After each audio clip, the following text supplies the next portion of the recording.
Hey everyone, Peter Loshak here. Today is Friday, June 14th. I'm going to talk about the MLB card today. Got a bunch of plays on the card today. It's an interesting card, a lot of huge favorites. I've been informed by a few of my female friends that these videos, recent videos I've been doing, don't present me in the best light. They said various things ranging from that I look like a Jewish terrorist with my beard to the shoe boxes behind me looking pathetic. Uh, I think they've been a cool series of videos, and I think the visual presentation of these videos has been great.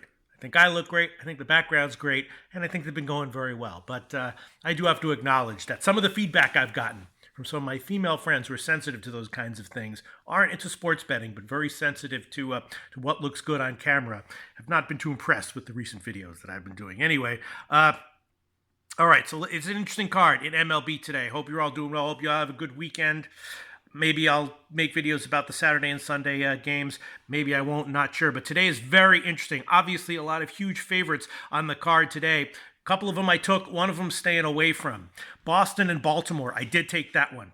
Boston -1. I know it's like -220 or something like that, even at -1, but this is not a good spot for Baltimore. Obviously, Boston has a huge lineup advantage. Rodriguez is fine as a starter, and it's going to be a bullpen day for Baltimore. Their bullpen is depleted from their usage recently, so overall, it's just a bad spot for Baltimore. Boston probably wins by more than one. So I did take Boston -1.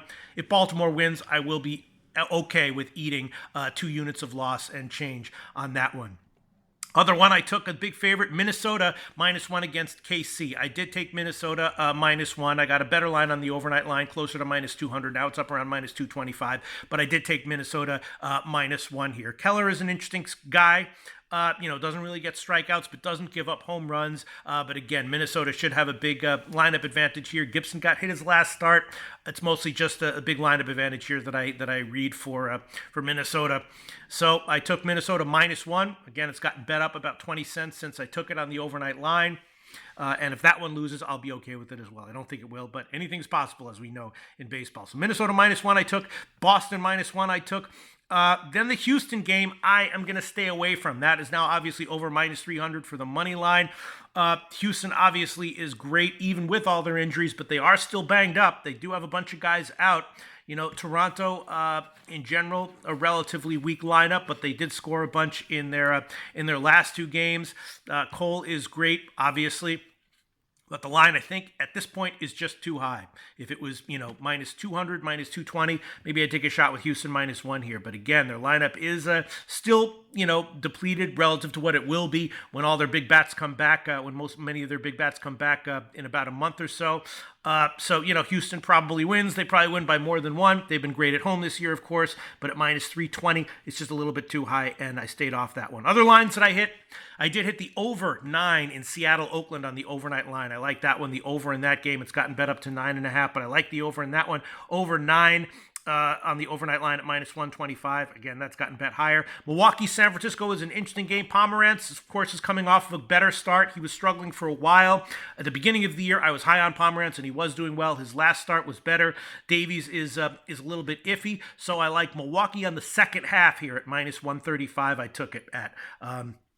Not sure what we'll get from Pomerantz. Pomerantz and Davies, probably roughly a wash right now, but late I like Milwaukee. So I did take Milwaukee on the second half at -135, and I'd also be leaning first half over on that one at 4.5, although not that strongly. I like Milwaukee on the second half in that one. The Cleveland game is also interesting, another big favorite that is probably justified. I do kind of like Cleveland -1 here, and I like Cleveland, I think, on the second half at -130 a bit more. So I hit both of those mildly or moderately. Cleveland on the second half, and I did take a shot with Cleveland -1 as well. I also took Pittsburgh on the second half at -125, brought against Richards. Miami, of course, struggling at home. Their last game was a mistake. I probably should have been more careful about that one. They got the big win, but I'm still willing to fade Miami at home. Starting pitching here is probably roughly a wash. I like Pittsburgh on the second half at -125. Let's see, what else do we have? St. Louis at the Mets is an interesting game. I do kind of like St. Louis here. Mets is off a high pitch count.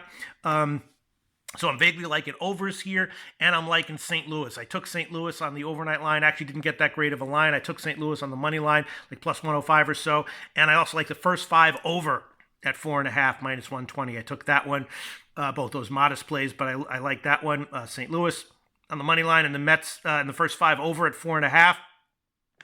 Angels in Tampa Bay is interesting. This one does seem to have Tampa Bay first half, Angels second half written all over it. Not sure if I'm going to play that one, and if so, how big, but it definitely has Tampa Bay, even at minus 190 with Snell going off of a couple of losses, written all over it on the first 5, and then the Angels on the second half.